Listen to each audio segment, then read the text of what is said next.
অনেকেই না আমাকে কোশ্চেন করে যে দাদা সিএনজি গাড়ি তো পাহাড়ে চলে না। দেখুন এখন আমি পাহাড়েই চালাচ্ছি গাড়ি, দেখুন কতটা স্টিপ আছে এখানে, ঠিক আছে।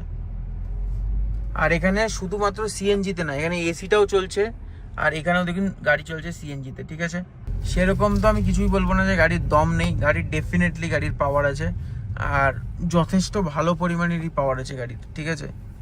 দেখুন এখন তো ডাউন হিল আছে, কিন্তু যেটা মোদ্দা কথা যে আফটার মার্কেট সিএনজি কয়েকদিন বাদে আমাদের এদিকেও চলে আসবে, কিন্তু গাড়ির সিএনজি, তা আমার মনে হয় যে সিএনজি যদি কারো নিতে হয় তাহলে কোম্পানি ফিটেড সিএনজি নেওয়া ভালো আফটার মার্কেটের থেকে, কারণ আফটার মার্কেটে এই তালমেলটা ঠিক বসে না, তো একটু ল্যাগ ফ্যাগ করে ওখানে, কারণ ওখানে ঠিকঠাক সব কিছু হয় না। দেখুন কতটা স্টিপ, দেখুন ক্যামেরাতে অত জাজ করছে না হয়তো, কিন্তু যথেষ্ট স্টিপই আছে। আমরা রাজস্থানের একটা পাহাড়ে আছি, আর প্রায় এই গাড়িটা 500 কিলোমিটারই আমরা চালিয়ে দিলাম, 500 কিলোমিটার আশেপাশে, 498।